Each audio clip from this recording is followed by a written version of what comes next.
Brad Kenseth's got his game face on. Left his razor on the East Coast, apparently. Chase Elliott climbs aboard, as does Martin Truex. Facial hair seems to be the thing. I was going to say, everybody has a beard these days. Monkey see, monkey do. Well, they're all tuned up and ready to go for final practice for the Monster Energy Series, getting ready for tomorrow's Kobalt 400 here in the desert. Okay, that's not desert-like, is it? On that snow-capped mountain, it's probably a lot cooler than it is here next to Nellis Air Force Base, where it's 78 degrees and the track temp has climbed to 102.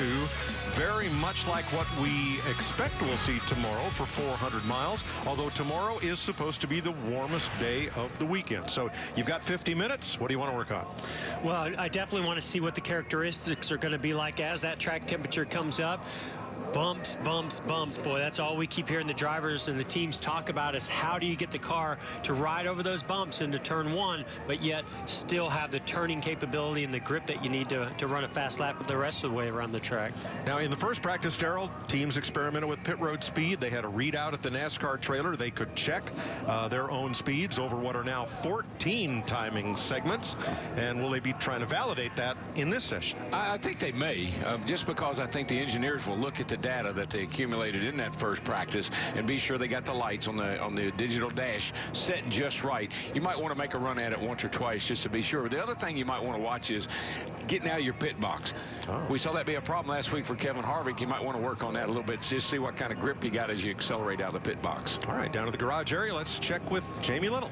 Well, good afternoon, gentlemen. It's been a great season so far. The first two races of the year for Casey Kane. He's finished in the top 10. I just talked to him, and he said this new rules package this year just seems to suit him. The balance of the car, he really likes it, and it is continued here in Las Vegas. They've made minimal changes to the 5 car, and the focus for this final 50 minutes is to focus on turn 1. They've been a little bit loose, but other than that, the car is good, and it has great speed. So he's starting on scuffs. He'll switch to sticker tires before end. Vince Welch.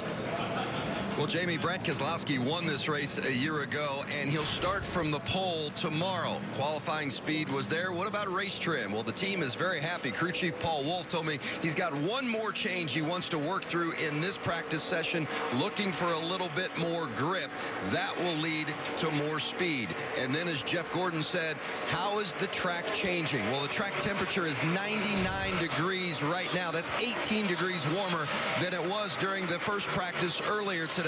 How the track changes and how that affects the balance of the car, high on the list of this two-team. Brad Keselowski, the driver, crew chief Paul Wolf. Wow, already, Vince, more than half the field is on track for the opening minute of practice. And then notice the 2-car went out on stickers, so it wouldn't surprise me to see him put a pretty blazing lap right now going out on those sticker tires. Yeah, these are the truest conditions that they've had all weekend long to really see what they have for the race, what it's going to handle like, what the characteristics of the track are going to be like. A lot of rubber starting to lay down on the track with these new Goodyear tires. So this is what they've been waiting for to get ready for this race tomorrow. And Jeff, I mean, right now, everybody, this is your race car. This is what we're going to race. This is where you're going to start the race. So go out, run me some laps. Tell me what we got. Be sure we're in good shape. Run with some people if you can, just to be sure we got the aero balance pretty good, got the shock package good, and then run through those bumps and tell me how that feels.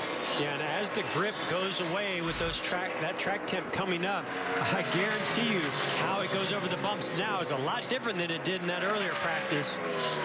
Martin Truex fastest in the early going here after 2 laps. Chase Elliott, Dale Earnhardt Jr., Keselowski, and Kane are the fast 5.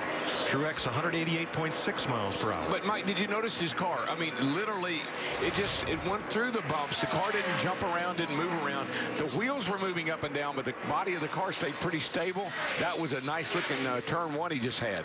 Now, Chase Elliott was fastest in our first practice this morning at a 28.1, which was blazing fast compared to the rest of the competition, but you can see already the difference in track temp and speed here with Truex being on the top of the board at 28.6. That's just how it just tells you how the track temp, how it slows the cars down. There's just not the grip there once the track gets up to the temps it is now. Look at that, Earnhardt Jr. up there to 3rd. He likes this racetrack, Jeff. You know that. And I tell you, they struggled a little bit early in practice yesterday, but by qualifying, I thought he had a pretty good race car. He put down, I think, the 18th best lap. And I think he'll be a guy that'll run up front here this weekend. Chase Elliott, second quick after 4 laps. And you got to remember these guys. I mean, Chase did the tire test out here. They've got good data for the race particularly. And so that's something he can share with the 88, the 48, and the 5. I think they're all going to run pretty good because of that. Yeah, these teams, after that first practice, they all go and debrief with their own team as well as share that information with their teammates, and gives them kind of a direction of where they want to go in this final practice. Remember, no one has been to victory lane this year except Ford. Chevrolet and Toyota shut out after 2 races.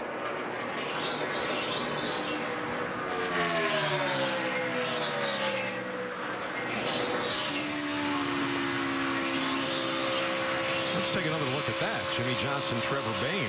Yeah, they got a little close. They got it. They went into turn 3 there, and Jimmy got up under the 6. Got a little tight coming off turn 4, but I think he was able to make the pass without too much trouble. Watch this. Here we go down into 3. Trevor's up just a little wee bit in the 6. Jimmy says, hey, you're going to open that door. I'm going to come on through. Right about there. Got to give her a little cut down. Yeah. Hang on to it. Martin Truex, Chase Elliott, Dale Earnhardt Jr., Matt Kenseth, and Brad Keselowski are the Fast 5. 43.5 minutes to go in final practice, and as has been the norm, Kevin Harvick waits about 5 minutes into the session before coming out and logging laps. Here's Jamie McMurray. When this practice ends, he will do his best Clark Kent impression to change clothes and run to the announce booth for today's Xfinity race on FS1. Mike, I love this practice, though. It's right about race time tomorrow. And this is the crew chief and the team down. They got an incredible checklist that they go through to get these cars ready to race. The driver only has a couple things he's got to worry about. Are you comfortable? Let's see what Junior has to say. Yeah, the car's awesome. The ride quality is doable. Starting to see the first sign of tightness right at the center. Getting tighter from the 50 to the 75 or 80 mark. And then it turns really strong on late exit. The track bar hits that late exit, so I'm already turning good there, so I can't get the track bar to help me in the middle. Yeah, it's some great information. I love it. Sounds like he's a lot happier than he was in the first practice, so that's a good sign. Look at that streak. No driver has finished top 10 in as many consecutive races as he has here. 6 of them now. Well, that tells me he knows what he wants out of the race car here. He knows how to get to the end. Sorry, what's Harv up to, Vince? Well, Kevin told me just before he went out, he said, we're going to go out and, see where the track goes balance-wise, which is, what everybody's plan is during this particular practice. But he added, he said, we completely missed when we guessed yesterday on our balance in qualifying, and that's why we ended up 19th. We want to make sure we don't miss today. He said, but it's a lot better to miss on Friday than it is on Sunday. And I can tell you, these guys don't miss on Sunday very often, that's for sure. Well, Vince, it sounds like it's really easy to miss the balance here at this racetrack, because we're hearing that a lot out of every driver talking about, okay, well, in this section I'm a little loose, this section I'm a little tight, then it goes back loose. I mean, that is very difficult on these crew chiefs to figure out. And what's so important right now is that you cannot race that stopwatch. You can't race that computer. You got to have a driver like a Kevin Harvick or like a Matt Kenseth, somebody that says, I like how my car feels. It's got a good feel in it. It's going to race well. I don't care how fast it is. It's going to drive good. It's going to race well. That's what I'm looking for. Yeah, that's where experience really pays off. And here's a guy that doesn't have a lot of experience, but has shown a lot of speed recently. He's surrounded by a lot of experience. I can tell you that. Of all the young drivers that have come up recently, I think he's the closest to having what your wife Stevie calls an old soul. Yeah, he is. He's wise beyond his years. I love when they interview him. We had dinner with him the other night, and we sat and just listening to him talk. He's got a deep voice. He really is methodical about. He thinks about what he's going to say. He's just a great kid. It makes me feel good. I say he's a great kid. He has a podcast now on NASCAR.com. Kyle Larson has either had the best 3 races in a row that a young driver could have as far as how he's run, or the most difficult 3 races in a row, leading within the last 5 laps for all of the last 3 races and not ending up in victory lane. Yeah, he finished second, I think, at Phoenix last year. I think or third at Phoenix. I think he's second at Homestead, and then he started the season off. Wasn't the best at Daytona, but he's been right there ever since. So it's really interesting that how you go through stages as a race car driver. Certainly he's known to have great talent and skills behind the wheel, his dirt track background. He runs the high line as good or better than anybody I've seen out there. But that will weigh on you over time if you're fast and you start to get yourself in position to win races, but don't complete those final laps to get the victory. It will weigh on you. We've been racing the Cup Series now since 1949. He is the first driver to be passed for the win within the last 10 laps in 3 straight races. Well, don't get me wrong. He knows how to win. I've seen him do it a lot along the way, and I don't think that's going to hold him back. That's just going to only motivate him. I don't want that on my resume. Somebody else can have that off. I agree. Jamie?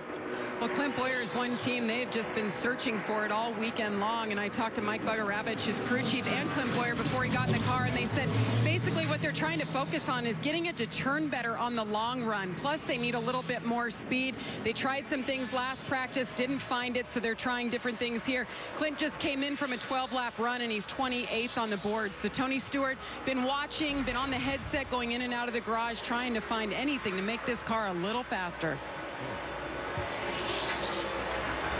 You know, one thing we're talking about, Kyle Larson, I always like drivers. I mean, I hated to race against drivers like this, but I never knew what they were going to do. They were very unpredictable. You know, you get, if you're Kyle Larson, you're known to run the high line. Okay, well, he's going to run the high line. I'm going to go low. Paul Menard going down into turn 1. Whoa. You know, that's a part of the corner. It's really fast. You're committed with the steering wheel. And just carrying a lot of speed right there. And when the back of the car steps at that point in the corner, whew, that is that frightening moment. You do what he just did. I'm coming in. Yeah. I'm coming to the garage. That's a veteran for That's you. it. I'm coming in, boys. Joey Logano, whose sponsor Pennzoil, it was announced this week, will be the title sponsor for the spring race at Las Vegas beginning next year through, I think, 2022, as Las Vegas moves to having 2 Monster Energy NASCAR Cup races per season, 1 spring, 1 fall. One of my favorite memories was driving for Dale Earnhardt in the Pennzoil car, the #1 car, 1998 at a ball.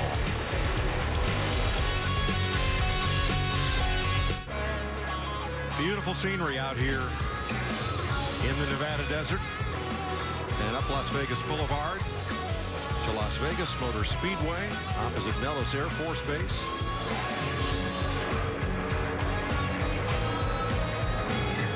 And somewhere there in the midst of the neon garage, Jamie Little. And Austin Dillon, 10th on the board right now, taking a little break, letting the guys work on the car. Seems like you guys have good speed. What are you working on here in this practice? We're working on fall off. The the Lucas Oil Chevy is decent taking off. It just gets tighter as we run, so we're trying to work on the bumps in 1 and 2 and just overall balance. We raced really well last week in Atlanta and want to be able to back that up this week. So working hard at that. We've got some speed, so we'll see what we can do. You're doing double duty this weekend, and last week you said the cars are more similar. Is that the case here? Do you feel like it's about the same both sides? Yeah, the cars are a lot more similar. Even the driving traces look closer. You can't see the driving trace over there, but what I feel like I'm doing in the Xfinity garage is similar. So it's good to see that. If we can get our cars qualifying a little better over here, I think we're really going to have a solid year. So race-wise, though, the RCR cars have seemed pretty good. All right, busy weekend for Austin Dillon once again. Sure is. It seems like, I know this last week, the harving some of them at these Xfinity cars that they're going to run here later this afternoon, and the Cup cars are really the closest together they've ever been. And I think Suarez is a good example. He's running both races this weekend, and he's running really well in the Xfinity car, and I think it's helped him over here with his Cup car.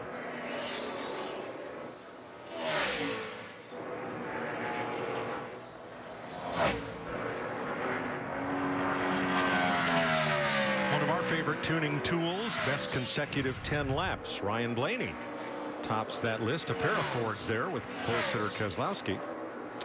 Yeah, and we knew that Brad went out right away. He was on sticker tires. I'm not sure what kind of tires Ryan Blaney was on, but he went out a little bit later. So that's a pretty impressive 10-lap consecutive average there. But yeah, you look down there. That's the tool that I like to go by and that we all look at up here. Larry, you have more on that? Well, what I'm looking at, I've got a matrix over here that shows me everybody's long run.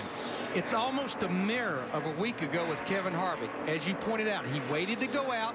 He didn't fire off that fast lap, but he made a 17-lap run, and he could still run 40s and 50s, low 29 60s, where a lot of other people, even a 20-lap run, had went way slower than that in that many laps. So he doesn't have that fast lap, but he's got good long run speed.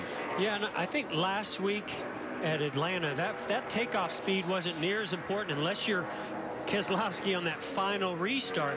But this week, to me, I think you have to have a little bit more fire-off speed. You know, that we just don't have as much fall-off, unless you know you're going to get long green flag runs. I would want to increase those first 5 laps and make sure I had a car I could really carry some good speed with early, but also try to average out that overall run. And that's why we've seen the 21, the 2, and some of these others up there on the averages. A.J. Allmendinger went around, not over the bumps, down into turn number 1, but then had to gather it back in 2. Might not be quite enough grip up there just yet. The groove has not moved up a lot. It has moved up some. Looked like he may have driven the car down in there really hard and just maybe lost the back a little bit, which I think is kind of common with that little spoiler. Also, as you go up a little bit higher, now you get the right side tires outside of the bumps, and you have the left side. So as the left side goes through the bumps, travels, it might actually rotate the car around a little bit more than it would if you had both sides. You know, I don't recall this racetrack, the restarts here, but boy, last week, if you didn't restart on that inside line, you were in big, big trouble. And that was the thing. Harvick had everything in the world going for him. He restarted on the pole, on the inside line every time, had the #1 pit stall, had great pit stops. But that's what it takes. You have to have perfection to win one of these races these days. Yeah, I don't think we're going to have that kind of restart zone like we had last week with the wheel spin being quite as opposite from inside to outside lane. And I think if that car gets to your outside, you're going to be in a little bit of trouble off turn 2. So I'll be curious to see if they choose the outside. Vince? Kurt Busch, one of those drivers that's just trying to find the balance right now. He says it starts off a little wiggly and then it gets tighter as he goes and just not turning quite the way he wants. One thing we are hearing from all the spotters up and down here on pit road and the guys from the roof obviously keeping an eye on the track is that the groove is widening out in both 1 and 2 and 3 and 4, constantly keeping their drivers updated on where other drivers are running on the track. They might be able to find a little balance and a little speed. I think I see them moving up in 1 and 2 to go above the bumps. A lot of guys aren't, but 3 and 4, we're still hovering around the bottom here pretty much.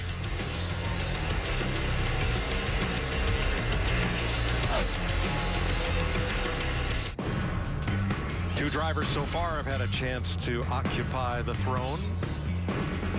Tomorrow, who will it be? Here's your Monster Energy Series points. Kevin Harvick atop Kurt Busch and Brad Keselowski, who are colored yellow because they're in with a win. Chase Elliott, Joey Logano, the top 5.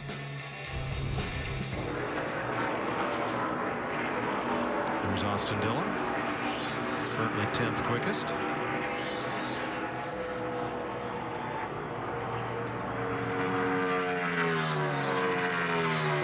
Let's have a look at drivers dealing with turn 1. Drivers and teams, that is.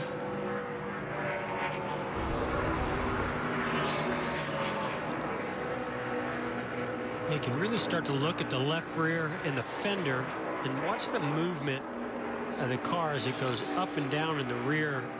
You have to understand there's some really stiff springs in the right side, a little softer in the left side. So the real movement is happening in the left rear. But when you see that on camera, it just tells you how violent and the forces that are being pushed down into the racetrack and through the suspension. And here's a moment that got Paul Menard's attention when the back end of the car actually stepped out on him. Yeah, the only only spring that's really working. The others are coil bound. We talked about that earlier in the show. The front two and the right rear are coil bound. The left rear is really the only spring that is really working in the car. It's where the car's moving up and down the most if you watch the left rear tire.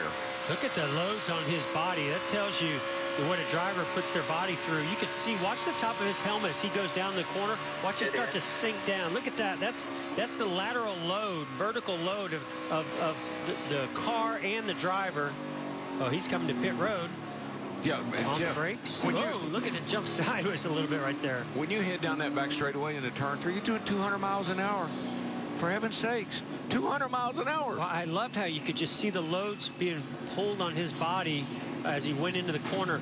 That pushed him down in as well as pushed him to the side, to the right side of the seat. Pretty cool shot right here.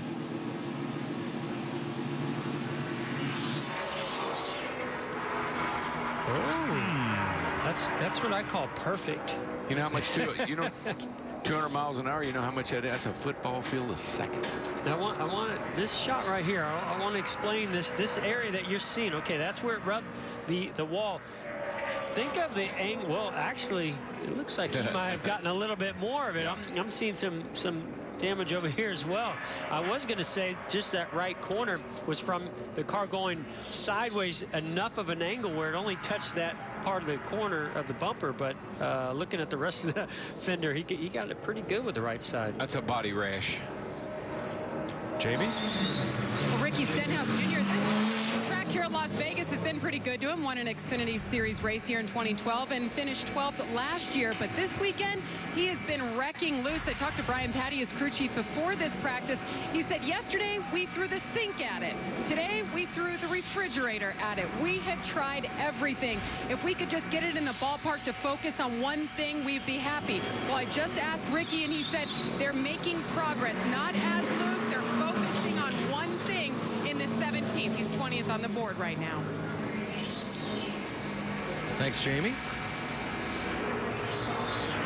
Well, Larry Mack's going to have to hustle down to the Hollywood Hotel to help host pre-race for the Xfinity race this afternoon. What's got your eye in this practice?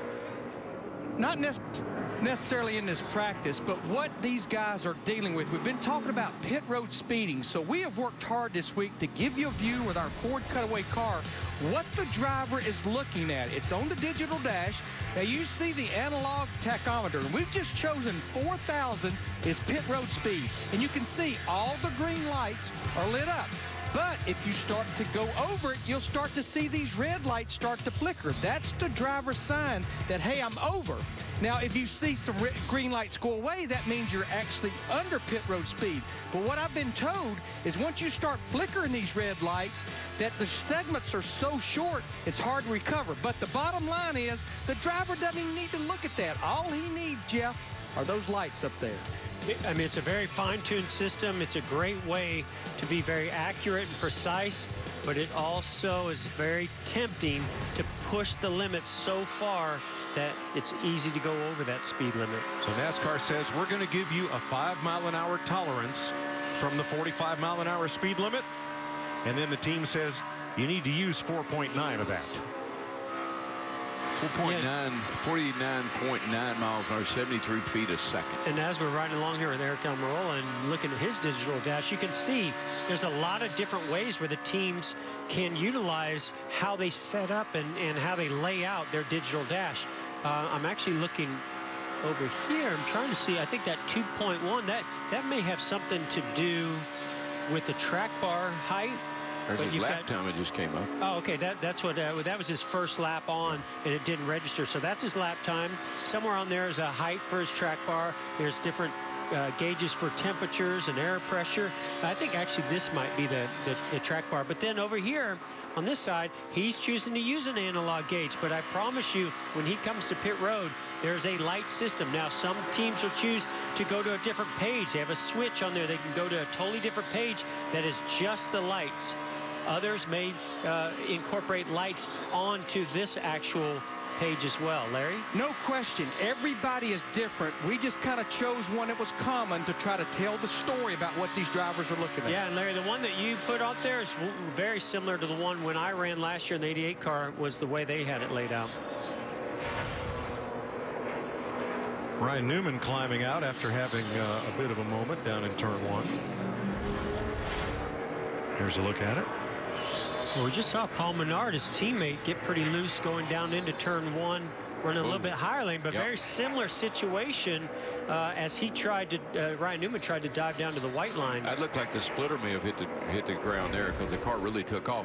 The reason, folks, we keep talking about the bumps is because that's what the guys in the garage are talking about. Paul Menard back out on track for another run.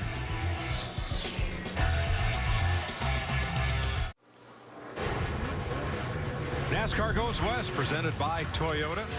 3 straight Sundays and 3 straight Saturdays, including today at 3:30 p.m. on FS1. Jamie McMurray in the booth. Next Saturday on Fox for the Xfinity Series. And then Los Angeles, Fontana, California. Again, 3:30 Eastern Time on FS1. 3 straight Saturdays, 3 straight Sundays.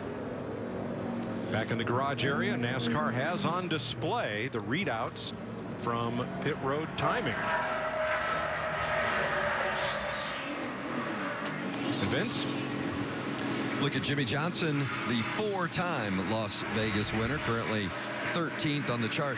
Interesting conversation between he and crew chief Chad Knaus on that last run when Chad told Jimmy, he said, this is a concept change. And I'd be interested to bring Jeff in on this, knowing his relationship with Jimmy and Chad as well. But Chad said, this is a concept change. I just want you to feel it and tell me what you think. It's not going to fix your tightness. I just want you to feel it. And then at the end of the run, Chad said, yes or no? And Jimmy said, yes. Yeah, so it's just, to me, a concept change means they're going in a different direction to try to accomplish, you know, maybe a balance change or a grip change. And sometimes it might be a little bit outside the box. So they need to get on track to try it out, maybe on paper or in the wind tunnel or, you know, whatever they use for tools back at the shop. It may have looked good, but they've never raced it at the track or ran at the track, so they need that driver feedback. I think, Jeff, what happens there is you have a, we all know Chad knows when he gets here what he wants to run in the race. He's running here time and time again, so matters changes. Now he says, okay, what I've been running here may not be as good as some of these other guys. Let's go in a different direction, like you said, and try something radical. Yeah, and I mean, we don't know what that is. That could be, you know, something in the shock or something, you know, in the spring, going to either a coil-bound spring or away from a coil-bound spring. Really hard to say what they could do. There are certain tools that these crew chiefs play with, and it just was going into a different concept than what they were running. Maybe they were just coil-bound in fronts. So now they want to do coil-bound in fronts like we have, but let's coil-bound the right rear like a lot of people we know are doing, and let's work with our left rear. We haven't done that before. Yeah. Now, Eric Jones and yeah, that was a pretty big moment when you're turning back to the right at those speeds here at Las Vegas. That got his attention. You could tell he hesitated to get back in the throttle too. Here's what it looks like from outside the car. Turns down into one. You could just see the front grip, and the car rotates with the front really turned well, but the back wanted to step out and over rotate, and that's why he turned back to the right. I think great catch. I think you see it, Jeff. It's kind of rocking over in that right front, like it's bouncing off that right front. Now, DW, what were we just talking about? The veteran drivers, when they have that moment, what do? They come to the garage. They pull in, right? Look at this is a young driver right here. He's still making laps. I might have screwed up. Let me try that again.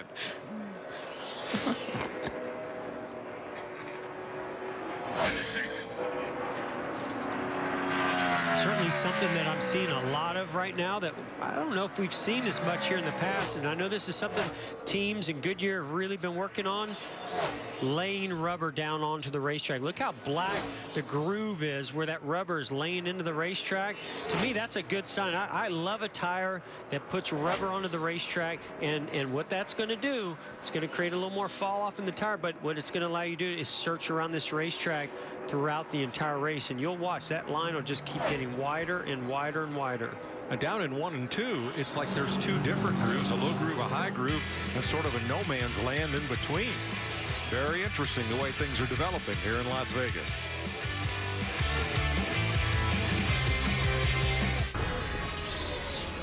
Ouch. Well, we saw him working on the car there before, just before this happened. Whatever they did to it, he really didn't like very much. Look how high he's coming in, right on the edge of that rubber that we talked about, that black line. Jumped the cushions, what I call that. Yeah, he came in a little hot. He smacked it hard. Yeah, that thing is hurt.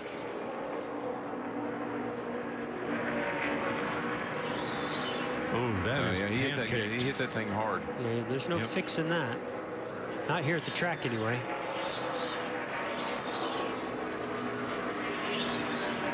Jamie?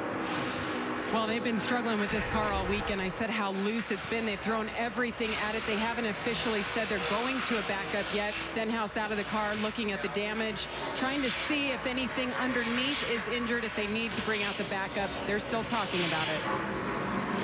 I bet they do. I would say the For way, a number of reasons. as much as they've been struggling, they may want to bring out the backup. What was thinking? Well, and that's tough with 10 minutes left in the practice session.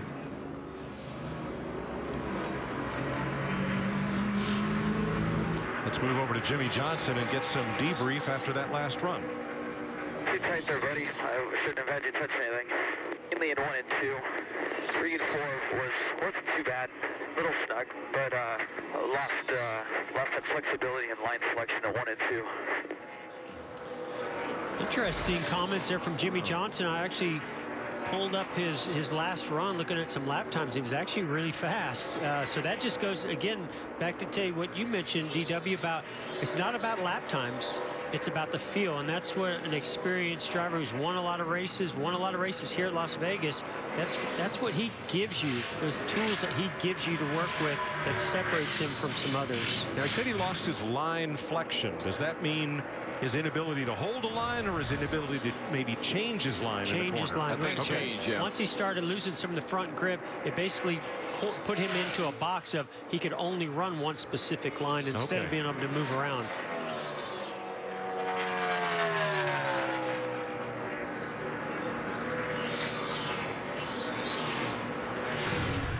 Johnson on the list of best 15 consecutive lap runs. I think they're pretty good, not just based on this, other runs that I've seen him make. I mean, I think those comments that he was saying, that was a happy Jimmy Johnson. He made a comment, a little too tight there, but the inflection in his voice was, hey, we're pretty happy. We're just trying to get a little bit better, and it shows there on the average. I think you just got to be careful when you're a team like that with a proven track record. You know what it takes to be successful here. Don't trick yourself into doing something different than you've never done before and end up regretting it in the race. I've done that. And also, there's the confirmation on the backup car for Ricky Stenhouse Jr. Chris Buescher's Chevrolet, currently 27th, has only run 12 laps in this final practice. That is the least of anybody who's been out on track, although there are 3 drivers who have not practiced. Landon Castle, 25th quickest.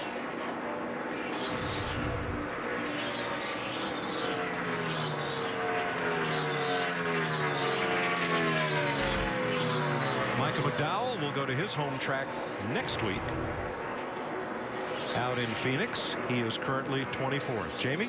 Well, all the time and preparation that goes into the primary, now that's out the window for Ricky Stenhouse Jr. You're going to a backup. You'll start the race tomorrow with no laps on the car. What is that like? It's okay. I know the guys at Roush Fenway have our backup cars are prepared the way they need to be. So I'm not really worried about going to a backup, and starting the race. We didn't qualify very well, so we were already at the back anyway. But, we got a lot of work to do with our Fastenal Ford. We've been really loose all weekend, and, it just finally bit us there and got too loose into turn 1. But, sometimes you just want to try the other car anyway. So we got the opportunity. Guys will make some good changes, and I feel confident for the race that they'll get it right. Thanks, Ricky. Thanks, Jamie. 7 minutes to go in final practice for tomorrow's 400-miler in Las Vegas.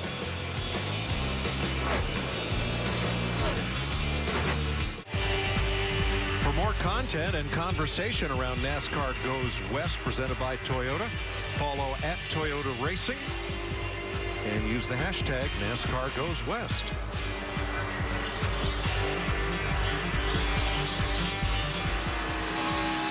Eric Jones in the top dozen in this practice session.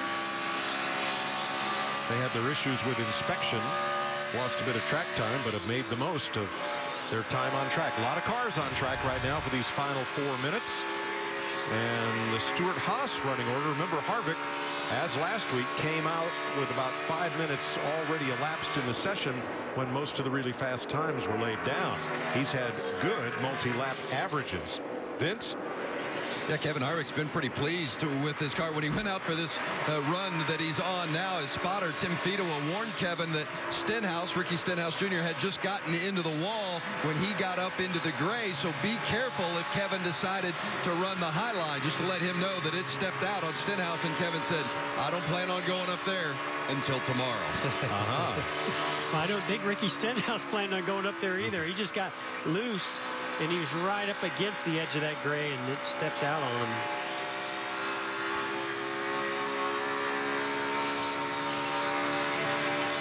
Been watching these lap times from Kevin Harvick.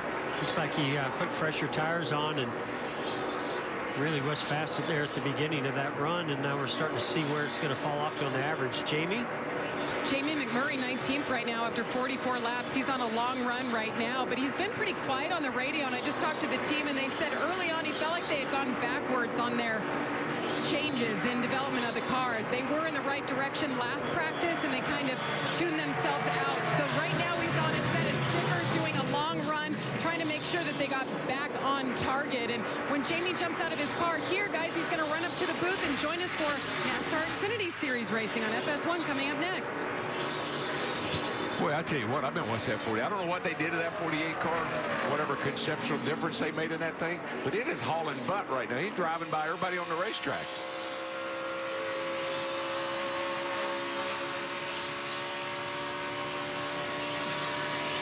Final 2 minutes. Jeff, did you have a 2-minute drill for these mile-and-a-half tracks? You know, for that last run? You know, I know the crew chief always managed the time and was just always trying to get to that point where, okay, this is where we're going to make all of our final decisions. We're going to put tires on. We're going to go make a run, fill it up with fuel, make a run, and run it to the end. That was always the plan. You wanted your last run to be as close to what you're going to start on Sunday. Yeah, and with Hammond, it was always like a panic. 2 minutes of panic. We're not right. See, he just goes by his teammate Casey Kane, who's on a very long run. Been watching him. He's been out there for quite a while.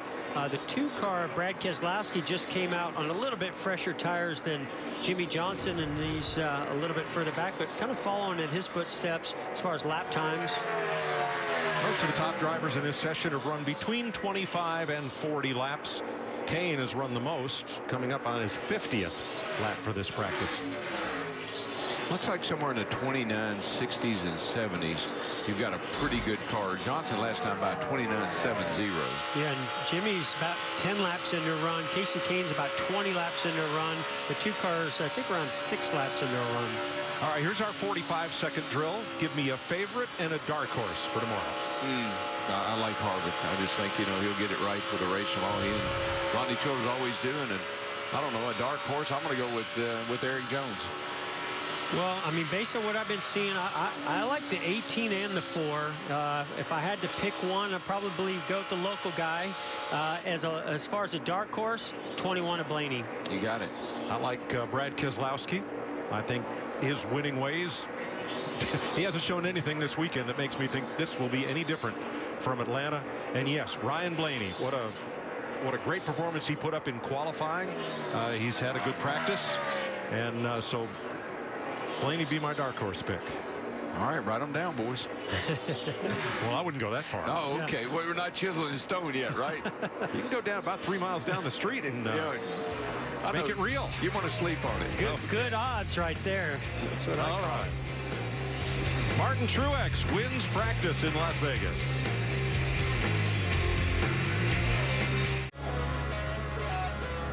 Toyota, Chevy, Toyota, Ford in the Fast 5 for this final practice session for tomorrow's 400-mile race. let's meet the fastest man in Las Vegas. Here's Vince. Martin Truex Jr., he won practice, but do you have the car that can win the race? How would you evaluate it in this final happy hour? I think it's in there somewhere. We just haven't quite unlocked the key yet. You know, just trying to balance that short run, long run. You know, these tires are falling off quite a bit. You know, it's getting hot this afternoon, so tomorrow's going to be even hotter, I think, and you're going to have to be good on a long run. So it's just about that balance. I think we found that short run speed now. We didn't have it the first practice. Now we got to kind of find that long run speed a little bit better. So really just trying to find the balance. We've been all over the board, all over the map today. We haven't quite hit on it yet, but we're getting closer. Thanks, Martin. Jamie? Well, coming into this practice, the plan for Clint Boyer is just to get the car turning better on the longer run. Did you guys make any progress, any improvement to the car? No, but you know, just have to, that's why you have debriefs and stuff, I guess, with the team. I mean, we were really tight. Just couldn't make any speed, and you know, you think it could be on the splitter. It's trying to look through some pictures and stuff like that, and just, you know, this is what the time is right now. You get all this practice, and now we got to go back and kind of dissect everything and try to get our front end turning better. And you know, it's a fine line on these fast racetracks like this. You work on front turn, needing it, and then all of a sudden you're too loose into the corner, which you can't be. You got to have that stability getting into the corner, a good, you know, firm pull on the wheel and stuff like that. But our Haas automation, you know, Ford, it'll be fine. I mean, like I said, it's frustrating, you know, but the good news is I got a good team, and I know they'll go to work and figure it out. Thanks, Clint. They're Rowdy coming to hang out with Junior. As this practice session ends, he will be on the pole in his Rowdy Toyota. For the Xfinity race, Brad Keselowski will share the front row. There's our crew getting... Michael Waltrip is making notes. Record that. Save that. They're coming up. Hey, my Kentucky Wildcats won this afternoon. Congratulations, Wow, congratulations. boys. Woo, beat Alabama, Larry. Going for the SEC championship. So there's your pole sitter for this afternoon's race. Don't forget to turn your clocks ahead 1 hour tonight. We'll see you tomorrow.